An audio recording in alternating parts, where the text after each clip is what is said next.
안녕하세요, 축직먹입니다. 우리나라가 8강전에서도 극적인 경기를 선보이며 4강에 진출했습니다. 일단 너무 대단하고 고생 많으셨습니다. 하지만 이번 대회에서 우리 팀이 항상 그래왔듯이 경기 초반엔 상당히 고전하는 흐름이 있었습니다. 일단 우리나라는 조규성을 바탕으로 4-2-3-1 내지는 4-4-2 정도의 포메이션을 들고 왔습니다. 황인범과 박용우가 투볼란치로 플레이했고, 아무래도 가장 걱정되는 것은 선수들의 체력이었습니다. 우리의 전반전 컨셉은 확실했습니다. 호주가 지난 아시안컵 경기들에서 뒷공간 약점을 노출했기 때문에 우리 역시 그 점을 노렸던 것 같습니다. 우리 팀은 그동안 센터백이 공격수한테 바로 주는 킥의 빈도가 많은 팀은 아니었습니다. 그런데 이번 경기에서는 뒷공간을 노릴 기회가 있다면 김영건이나 김민재가 주저하지 않고 롱킥을 시도하는 것 같았습니다. 호주는 자신들이 공을 가지고 있지 않을 때는 4-4-2의 형태로 단단한 수비 대형을 구축했습니다. 이런 대형은 우리 선수들이 좌우로 계속 전환해주다 보면 사이 공간이 나는 경우가 있습니다. 지난 사우디전 후반에도 거의 비슷한 장면이 있었습니다. 황희찬이 상대 수비라인 사이로 잘 파고들었고, 김영건이 이 사이로 좋은 왼발 전진 패스를 넣어줍니다. 아쉽게도 황희찬이 온전히 잡아놓지 못했습니다. 상대 키퍼가 나와서 각을 잘 줄여놨고 공격은 아쉽게 무산됩니다. 이처럼 전반 초반엔 우리가 어떤 생각으로 나왔는지 확인할 수 있는 장면들이 있었죠. 전반전 가장 좋았던 장면을 보겠습니다. 황희찬이 측면에서 공을 챙겨서 위쪽으로 끌고 올라가면서 왼쪽에 호주 선수 2명도 중심을 안쪽으로 옮겨버립니다. 그리고 손흥민에게 공을 내줍니다. 덕분에 수비들은 서령우에게 관심이 줄어듭니다. 그리고 손흥민은 공을 이강인에게 주게 되고 호주 선수들의 중심은 당연히 공을 가진 이강인 쪽에 집중됩니다. 그때 선수들의 관심에서 벗어나 있던 서령우가 호주의 수비 블록 아예 바깥쪽으로 돌아 뛰어줍니다. 이강인은 서령우가 뛰는 것에 맞춰 패스를 넣어줍니다. 서령우는 이 공을 바로 황희찬에게 내주고 황희찬은 이 공을 마무리합니다. 물론 이 골이 나중에 오프사이드로 취소가 되긴 했습니다만 황희찬이나 손흥민, 이강인이 한두 명 정도 끌어당겨줄 때 생긴 공간을 나머지 선수들이 사용하면 좋은 장면이 만들어진다는 힌트를 얻었습니다. 하지만 우리 선수들은 전반 30분이 넘어가면서부터 체력 문제가 슬슬 고개를 들기 시작합니다. 우리 팀 주전 선수들의 체력은 너덜너덜한 상태죠. 체력이 떨어질 땐 서로에게 패스가 불친절해지고 터치 역시도 투박해지는 경향이 있습니다. 우리가 공 컨트롤이 안 되니까 초반에 준비해나왔던 뒷공간 롱킥 같은 플레이도 아예 없어집니다. 이건 어떤 특정 선수가 부족했다기보단 힘든 일정을 치르고 온 우리 선수단 전체에서 공통적으로 느껴졌습니다. 이렇게 체력이 떨어지면서 우리나라가 고질적으로 보여줬던 수비 간격 문제가 시작됩니다. 압박은 선수들이 하나의 덩어리로 움직이며 한 번에 가는 게 좋습니다. 하지만 지금 장면에선 앞에 공격 4명이 1차로 압박, 그리고 2차는 황인범, 3차는 박용우로 이어지면서 줄줄이 소세지로 압박이 풀립니다. 황인범, 박용우, 투볼란치가 빠지니 자연스레 센터백 앞 공간이 상대팀에게 편하게 노출됩니다. 그리고 이런 간격은 호주의 중거리 슈팅으로 이어집니다. 호주의 공격수들이 날카롭지 않았던 게 우리에겐 천만다행입니다. 이렇게 우리는 전반 30분 이후로 간격이 벌어지며 주도권을 찾지 못합니다. 그러던 도중 우리에게 사고가 터집니다. 상대의 공격하고 난 뒤에 세컨볼을 황인범이 챙겼는데 황인범이 김태환에게 이 공을 주다가 호주 선수에게 끊겨버립니다. 패스의 강도도 약했고 판단도 좋지 않았습니다. 제 개인적인 생각으로는 지금 이 실수는 호주가 잘해서 나온 실수라기보단 그동안 아시안컵을 치르면서 황인범에게 누적된 체력 데미지가 발생시킨 실수라고 생각합니다. 클린스만식 4-4-2는 중원 2명의 미드필더에게 아주 큰 부담을 발생시키기 때문에 계속 경기에 나왔던 황인범이 발도 무거워지고 판단도 흐려졌겠죠. 이 공격에서 이어진 공을 크레이그 구딘이 발리슛으로 마무리하며 경기는 1-0으로 호주가 앞서갑니다. 호주도 침착하게 잘 만들어서 득점했고 구딘의 임팩트도 아주 깔끔했습니다. 하지만 우리의 실수가 너무 뼈아프긴 했습니다. 우리는 이렇다 할 슈팅 한번 날리지 못하고 전반을 마무리합니다. 김민재와 김영건 센터백 2명을 제외하고 다리에 모래주머니를 하나씩 차고 경기하는 것처럼 몸이 무거워 보였습니다. 하지만 공 뺏기고 리커버리하는 모습이나 몸싸움하는 모습들을 봤을 때 선수들이 머리로는 얼마나 이기고 싶어 하는지 확실히 느껴지긴 했습니다. 후반전이 시작되자마자 우리는 클린스만식 후반 축구를 시작합니다. 요르단전, 말레이시아전, 사우디전에서 모두 보여준 축구입니다. 저는 클린스만식 후반 축구의 핵심 요원은 서령우라고 생각하는데요. 서령우를 황희찬보다 높은 위치에 올려놓습니다. 서령우가 왼쪽 높은 곳에 올라가면 상대 수비들이 서령우를 냅둘 수 없으므로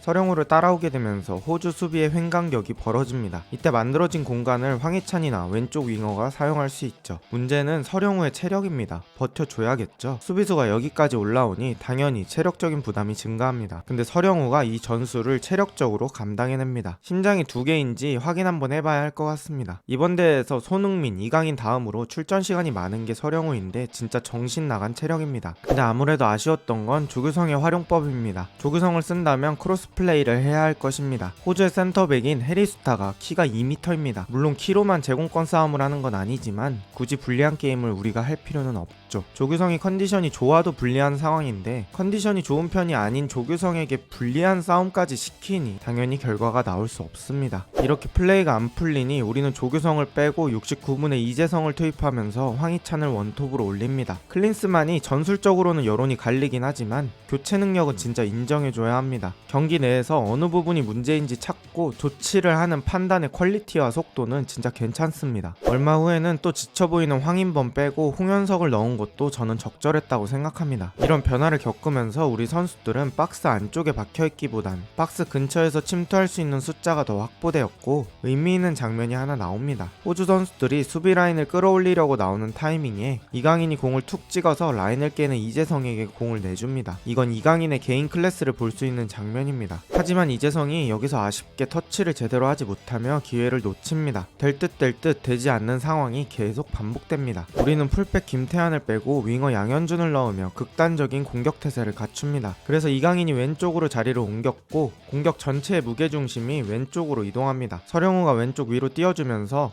수비를 같이 끌어당기고 이강인이 서령훈과 지나간 공간을 쓸 수 있게 되었습니다. 그때 손흥민이 하프 스페이스를 노려주고 이강인이 그 공간에 패스를 넣어줍니다. 물론 득점으로 연결된 공격은 아니었지만 지속적으로 하프 스페이스 침투가 활발해지는 대한민국입니다. 문제는 시간이 너무 없었죠. 그런데 우리는 결국 이강인과 손흥민을 모두 왼쪽으로 옮겨놓은 게 결실을 맺습니다. 이강인이 수비 사이에 있는 손흥민에게 공을 내주고 손흥민이 순간적으로 3명 사이에 둘러싸이지만 이걸 등지고 버텨내면서 박스 안으로 꾸역꾸역 끌고 갑니다. 여태까지 아시안컵에서 1분도 안 쉰 선수가 이강인, 손흥민 딱 2명입니다. 근데 가장 많이 뛴 2명이 후반 추가 시간에 뭔가를 만들고 있습니다. 그리고 여기서 손흥민이 미친 지능을 보여줍니다. 지금 상황에선 손흥민이 왼발도 잘 쓰므로 일반적인 상황에서는 왼발 크로스로 올릴 만한 상황이 됩니다. 근데 여기서 올려봤자 안에 사람도 별로 없으니까 손흥민은 이 짧은 순간에 PK를 유도하려고 마음먹은 것 같습니다. 자, 지금 왼발이 땅에 찍혀 있고 오른발을 땅에 찍을 차례입니다. 만약에 그림처럼 왼발 크로스를 할 거라면 오른발을 살짝 찍고 왼발로 스윙하면 됩니다. 근데 손흥민은 그걸 택하지 않았습니다. 상대의 발이 나올 걸 예상하고 오른발 보폭을 한 번에 크게 찍어버립니다. 그러면서 공을 감싸는 형태가 됩니다. 손흥민의 오른발이 차이게 되고 결과는 PK를 얻게 됩니다. 이 판단이 그냥 미쳤습니다. 93분에 아시안컵 정경기 풀타임 뛴 선수가 내릴 수 있는 판단이라는 게 믿기지 않습니다. 그리고 우리나라의 PK 전담은 손흥민인데 황희찬이 차게 됩니다. 추후에 인터뷰 내용을 확인해보니 황희찬이 자원했다고 합니다. 실축하면 뒤집어 쓸 수 있는 상황에서 자기가 스스로 찬다고 한 멘탈이 정말 비범합니다. 근데 보통 이런 선수들은 넣습니다. 그리고 황희찬도 그냥 힘으로 찍어 누르는 PK를 선보입니다. 진정한 좀비 축구를 보여주는 대한민국입니다. 너덜너덜해져도 절대 지지 않습니다. 정규 시간은 이렇게 1대1로 종료됩니다. 축구에서 전술이 매우 중요하긴 하지만 사실 연장전이 넘어간 시간부터는 교체와 체력이 더 중요하다고 생각합니다. 전술이 있어도 수행할 힘이 남아있지 않으면 끝이니까요. 근데 우리나라엔 심장 2개짜리 선수가 있었습니다. 바로 서령우입니다. 경기 시간 연장 전반 11분 서령우가 또 라인을 깨는 움직임을 가져갑니다. 이에 맞춰 박용우가 킥을 넣어줍니다. 이 공을 해리수타가 걷어내는데 걷어낸 공을 황희찬이 가슴으로 잘 가져가면서 위험한 위치에서 반칙을 얻어냅니다. 그 다음은 여러분들이 아시다시피 손흥민의 정신나간 프리킥입니다. 손흥민의 팝포스트 가마차기 프리킥은 저도 잘 찬다고 생각하고 있었는데 니어포스트까지 이렇게 완벽하게 구사할 수 있는 선수인지 몰랐습니다. 오늘 경기를 송두리째 바꾸는 캡틴입니다. 주장의 무게를 이겨내다 못해 씹어먹는 손흥민입니다. 그리고 호주의 오닐이 황희찬에게 싸가지 없는 태클을 하며 퇴장당합니다. 호주는 10명이 싸우게 되었으며 경기는 더 우리 쪽으로 기웁니다. 그 이후 우리는 서령우의 폭풍 질주, 양현준의 번뜩이는 플레이 등 연장 후반에도 도무지 지치지 않는 플레이를 보여주며 경기를 2대1로 승리하게 됩니다. 우리나라는 첫 경기 바레인전을 제외하고 모든 경기에서 추가 시간에 득점을 하며 진정한 추가 시간의 왕의 모습을 보여주고 있습니다. 선수들이 별로 질 거라는 생각을 하는 것 같지가 않고 막판으로 가도 집중력이 떨어지지 않습니다. 클린스만 감독이 하프타임에 라커룸에서 무슨 말을 하는지 모르겠지만 후반만 되면 달라지는 우리 선수들이 대단하네요. 체력이라는 게 눈에 보이는 건 아니라 티가 안 날 수 있지만 지금 우리 선수들은 많은 데미지가 누적되어 있을 겁니다. 하지만 다음 경기까지 잘 쉬고 잘 회복하는 방법밖에 없습니다. 요르단전에서도 잘 버텨주길 바라고 90분 안에 편하게 이겼으면 너무 좋겠네요. 2연속 연장 승부로 선수들도 힘들고 고생 많았지만 늦은 시간까지 경기를 보는 여러분도 힘드셨죠. 게다가 이번 대회는 평일 새벽 경기가 많아서 경기 보신 분들은 다음날 출근하시거나 일상생활 하실 때 많이 피곤하셨을 것 같습니다. 그래서 이런 분들을 위해 제가 좋은 제품 하나 소개해드리려고 합니다. 100년 된 진짜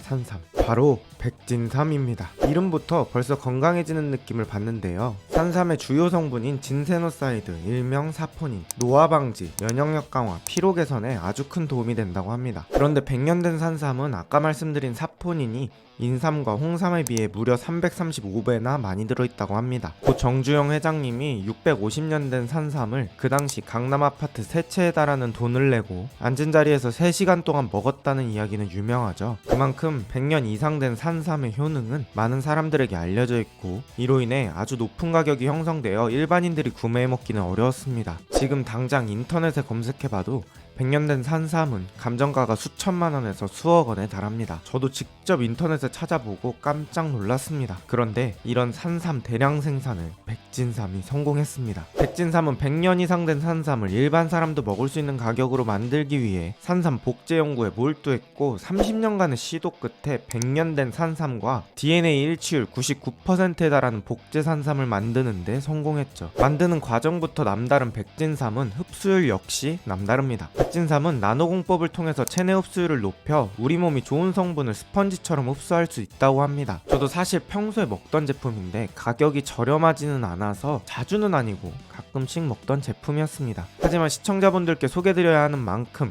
꼼꼼히 살펴봤는데요. 제가 직접 먹어보니까 확실히 감기 기운도 빨리 낫고 체력도 거의 질라탄과 맞먹을 만큼 빠르게 회복됩니다. 게다가 일반 홍삼 제품과는 농도 자체가 다르고 딱 한 포만 드셔보아도 좋은 제품이라는 것이 체감되실 겁니다. 솔직히 저렴하지 않습니다. 하지만 그만큼, 아니 그 이상 제품 효과는 확실합니다. 수많은 상을 수상하며 산삼 건강식품 분야 1위 제품을 차지한 백진삼은 공식 홈페이지에 효과를 봤다는 수많은 후기가 있고 6,000건이라는 압도적인 후기 숫자가 제품 퀄리티를 증명합니다. 이것도 모자라 섭취 후 7일 이내 효과가 없을 시 100% 환불을 보장하고 있습니다. 하지만 당연히 실제로 환불률은 1% 미만으로 많은 분들이 만족하며 이용하고 계십니다. 이번 설 명절을 맞아 이만큼 좋은 선물이 없을 거라고 확신합니다. 특히 평소에 만성피로 있으신 분들, 요즘 들어 입맛이 없는 분, 시험을 준비하시는 분, 체력 관리가 필요한 청소년분들께 강력 추천드리고 싶습니다. 마침 3+1, 5+2, 7+3 이벤트가 한시적으로 진행 중이라고 합니다. 수량 부족 시 조기에 종료가 될 수 있다고 하니 곧 있을 명절 선물로 소중한 사람들에게 선물하고 싶으신 분들은 고정 댓글로 구매 링크 남겨둘 테니 백진삼 강력 추천드립니다.